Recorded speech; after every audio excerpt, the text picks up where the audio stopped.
Hello everyone, welcome back to the channel. Today's video I'm going to give a detailed update on how January went for me. Since I've taken the oath of transparency, why not share? January has been slow, not what I expected because of December and November. They were all slow months, so I expected January to pick up the yearly momentum. Unfortunately, that wasn't the case. So it was like that for me. Most of the trades were break even and the promising ones are often lost. So the two trades that met all of my criteria, I wasn't part of them. I missed the trade. Yeah.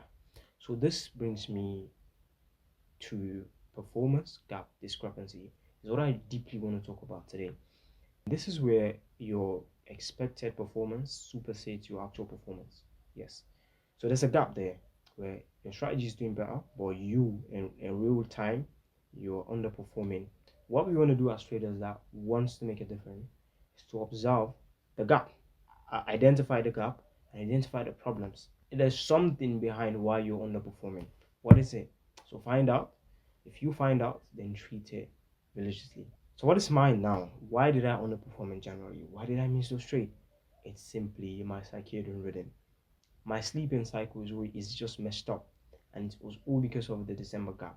Up until now, I have failed to bring back the trading momentum, the spirit of waking up very early. Before now, I usually wake up around 4 a.m. That's when my day begins, and I sleep early as 9:30, 10. Due to the December rest, it will change. I sleep late, wake up late. Doesn't matter because I don't have to be on the decks. Even while you're on break, you should still keep that discipline, habitual rhythm. Because when you fall short and your mind your mind finds comfort, it's gonna be very difficult to come back up. Even if you want to go for a break, don't extend it. I was resting for a whole month. I don't care when I sleep. I do not care when I wake up. That's terrible, and it's affecting me in trading now. That was what made me underperform in January. I lost only two trades. The rest, maybe 6, 7 trades, were all break even. These two winning trades would have added something to my P&L, but I missed them because I was unable to wake up early. And London session is one of my best sessions, so there's no way I'm gonna just scrap it and trade New York session.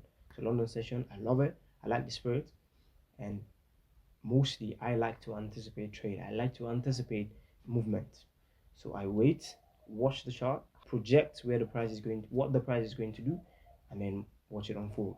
That's how my trading is. That's how I'm comfortable trading. I prefer to do my pre-session analysis and wait for London open and see if it fits what I've already anticipated.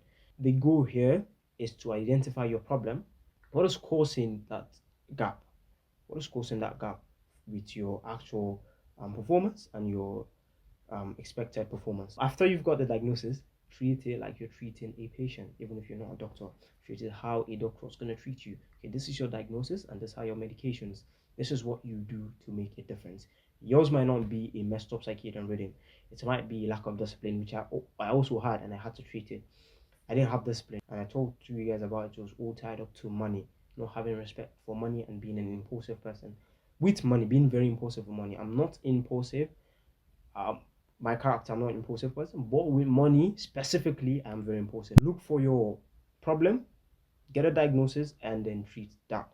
So what I'm doing right now is trying to sleep early and reduce screen time 1 hour before my bedtime, which is 10 p.m. At 10, 11 p.m., I don't use my phone. Sometimes I make phone calls, but I'm not actively watching this, looking at the screen. Leave your laptop, you don't have to walk. Leave your phones out of this 1 hour before you sleep. And I promise you're going to have a wonderful sleep and an early sleep. And then right now, alhamdulillah, I'm getting better. I'm starting to wake up 4 a.m. I know fixing the little things really make a difference. So there's this book I've been reading. I've read it more than 10 times. It's The Atomic Habit by James Clear.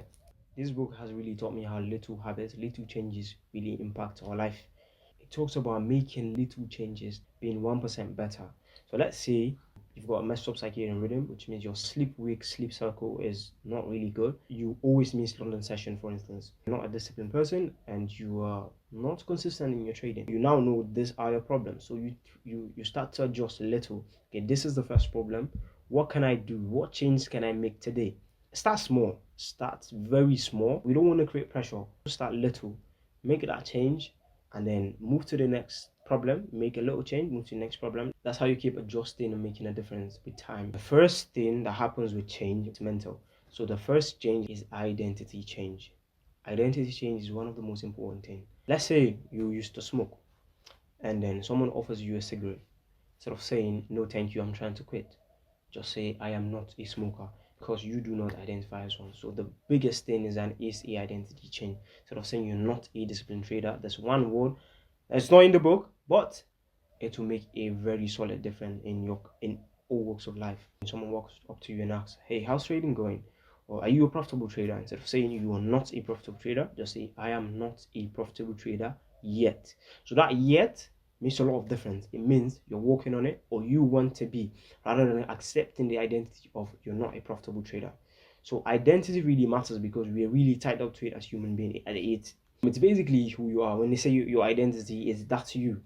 So if you have a specific belief attached to you, you've got limiting beliefs, it's gonna hold you down. It's gonna hold you back.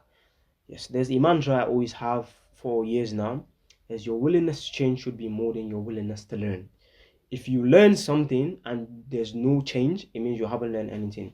Nothing changes if nothing changes. There's no way you're going to learn something and it's not going to have an impact on your life, no matter how small. So change is important when you learn something new. If there's no change, it means you haven't learned anything. Another thing I would like to talk about is successful trading. Successful trading doesn't mean you do not mess up. It doesn't mean you don't go on tilt. Yes, you could go on tilt. You're going to probably revenge trade, you are going to mistrade, you are going to FOMO. It all happens. But now with your experience, your ability to catch yourself early. Before I go on tilt with like 15 trades, 20 trades, all outside my trading system, outside my rules and my protocol. But now it's catching myself 2 trades in, a trade in, 3 trades in, max. So the ability to catch yourself early is what we're trying to achieve. That is just pro trading. That is successful trading. Catching yourself early, because you're human, you are gonna fall short. Especially when your trading system is high frequency. You get trades often. Like me, I traded 1 minute. So what do you expect? I'm gonna have trades often. So it's normal for people like us to go on tilt, because you have to make split seconds decision. Trading is self-mastery. That's why a lot of people quit. When I started trading and I hear that people quit, I say, why would someone want to quit? But people quit trading because it exposes them. Yes, and they most often leave their traumas here. In trading, you're going to face yourself, and a lot of people don't want to face themselves. You're going to face yourself. You're going to face yourself, your fears and all. So if you master yourself, you're going to be a good trader. You know when it is better to stay away. Even if everything looks promising, but you just don't feel like trading, follow your heart. Live it. The charts are always going to be there.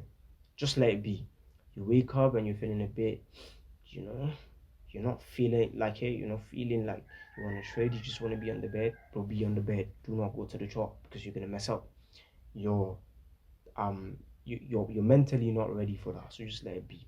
Knowing when to quit or when to go on break is very important. I've been trading for a while, for a very long time.